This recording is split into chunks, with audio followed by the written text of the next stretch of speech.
Fala galera que já é inscrita no Pautas e Táticas ou que vai se inscrever assim que o vídeo acabar. A análise retrô de hoje é sobre a seleção brasileira da Copa do Mundo de 98, time que muita gente acha até melhor do que o campeão 4 anos antes, que teve a chance de vencer o segundo Mundial seguido, depois de termos passado por 24 anos, né, sem levantar a taça, e se contarmos 2002, seria o segundo de um tri consecutivo, algo que seria inédito, mas foi a nossa segunda final na sequência de três. Infelizmente, a única que nós não vencemos. Inclusive, essa camisa aqui é da Copa de 98. Vamos então sacar a nossa prancheta, escalar o time base, que jogou a maior parte das partidas da Copa, e falar um pouco sobre os padrões daquela equipe, cuja qual foi treinada pelo Zagallo. Tafarel no gol, Cafu na lateral direita, Júnior Baiano e Aldair na zaga, Roberto Carlos na lateral esquerda, César Sampaio e Dunga, os dois volantes, Leonardo e Rivaldo, os dois meias, Bebeto e Ronaldo, os dois atacantes. Era um 4-2-2-2, muito característico do futebol brasileiro nos anos 90, um fim de safra de 94 e um embrião da safra de 2002. E pensar que essa seleção ainda poderia ter tido o Romário, que foi cortado por lesão, poderia se recuperar a tempo, mas a comissão técnica optou por manter o corte e acabou tendo só o Edmundo como opção no banco para o ataque. Muita gente compara alguns padrões daquela seleção com a de 70, também convocada pelo Zagallo, mas a verdade é que as diferenças são muito maiores do que as semelhanças. O que tinha de parecido? A função dos volantes, o César Sampaio era o primeiro homem do meio-campo, mais marcador, protetor de defesa, liderava a saída de bola. E o Dunga era o segundo homem distribuindo o jogo, fazendo inversões, assim como o Gerson fazia. Então, mal comparando, César Sampaio seria o Clodoaldo, o Dunga seria o Gerson. Nessas funções, né? Fazendo as inversões, trocando de lado de campo, era um jogador que fazia muitos lançamentos. A gente já falou aqui no vídeo em que fizemos a análise da seleção de 94.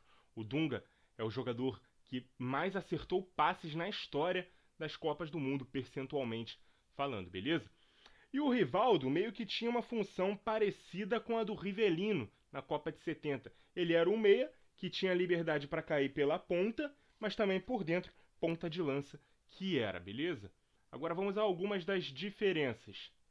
A gente tinha só o Carlos Alberto Torres, né, entre os dois laterais, em 70 com liberdade para subir. Em 98, ambos tinham aquela permissão para subir para o ataque. O Roberto Carlos, pela esquerda, que era um monstro nas ultrapassagens, e o Cafu pela direita, que tinha o Leonardo jogando à sua frente. O Leonardo era um meia canhoto, né? Que jogava pela direita. Inclusive, às vezes ele jogava até de lateral esquerdo, como fez quando jogava no São Paulo. Ou seja, era um lado onde a recomposição era melhor feita. O Cafu subia, o Leonardo ficava meio torto, né? Porque estava jogando do lado errado, digamos assim. Não tinha a mesma facilidade do Rivaldo se aproximando da área como esse ponta de lança, então ele fazia mais esse papel de proteção, beleza? Vamos falar agora aqui um pouco sobre a dupla de ataque, que era aquela clássica formação, né? De um centroavante e um segundo atacante. O centroavante era o Ronaldo, o melhor do mundo, 2 anos antes, estrela maior daquela Copa, e o Bebeto, já mais veterano, circulando por trás do camisa 9. A dupla era para ter sido Ronaldo e Romário, ou até Ronaldo e Edmundo, que jogou muito em 97 pelo Vasco, mas o Zagallo optou pelo Bebeto mesmo. Na defesa, um dos volantes sempre ficava entre as linhas de defesa e dos meias, e o outro subia centralizado com uma linha de três, uma espécie de 4-1-3-2. A seleção de 94 também marcava desse jeito, beleza? E quase sempre o Dunga era esse cara que ficava aqui na linha dos três. Talvez a escolha até pelo Leonardo pela direita fosse emulando o que o Mazinho fez em 94. Ele que também era um híbrido, né, de lateral direita e meia, mas na esquerda o Rivaldo também era obrigado a voltar para marcar e proteger o Roberto Carlos, que ficava exposto. Por mais que ele fosse rápido nas recomposições, estava atacando aqui, conseguia correr para trás e chegar a tempo. Naquela época poucas equipes jogavam com pontas, né? Então era assim que os laterais atacavam nos anos 90, fazendo essas ultrapassagens. Esperavam a bola chegar em quem estivesse por ali, encostando, e aí davam opção correndo por fora. Hoje em dia os caras já recebem a bola, dentro do campo do ataque por uma questão de compactação.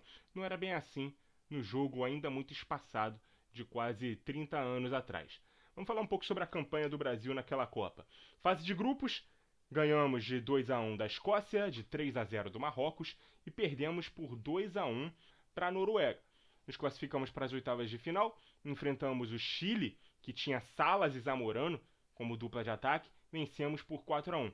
Nas quartas de final, um jogaço contra a Dinamarca de Peter Schmeichel, dos irmãos Laudrup, e vencemos por 3-2. Avançamos até a semifinal e enfrentamos a Holanda. Empatamos por 1-1 no tempo normal e na prorrogação, onde tinha o famoso Golden Goal, ou seja, quem marcar o primeiro vence, e foi um jogo em que as duas seleções buscaram o gol. Não conseguiram, o Brasil venceu por 4-2 nos pênaltis. Tafarel pegou 2, aquele famoso jogo da narração do Galvão Bueno, sai que é sua, Tafarel! Aquela Holanda que era um timaço, né? Tinha Kluivert, Bergkamp, Davids, Van der Sar no gol, os irmãos De Boer, Japsten na zaga, Seedorf, que era reserva desse time. E na grande final, contra os anfitriões, né? A França de Zidane, Petit, Deschamps, Thuram, Blanc. O polêmico jogo em que o Ronaldo teve a convulsão, ficou aquela apreensão, não joga, joga o Edmundo, depois aparece o nome dele na escalação de novo. Ele acabou não rendendo o que esperado, o que jogou na média daquela Copa do Mundo. O time todo pareceu meio abalado psicologicamente com o que houve horas antes da decisão. Resultado, França 3-0, campeã pela primeira vez em casa, e o Brasil foi o vice.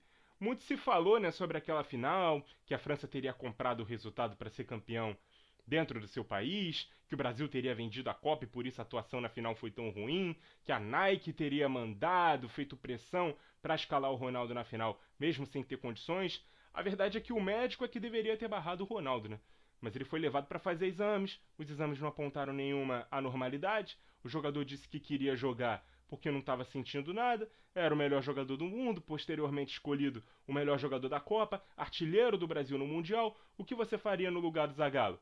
Ele mandou o Ronaldo pro jogo. Mas sinceramente, depois de tudo que aconteceu, o elenco todo achando que o cara ia morrer na concentração, não tinha decisão técnica que pudesse mudar o resultado daquela partida. Muito obrigado a você que acompanhou o vídeo até aqui. Continue ligado no Pautas e Táticas. E até a próxima!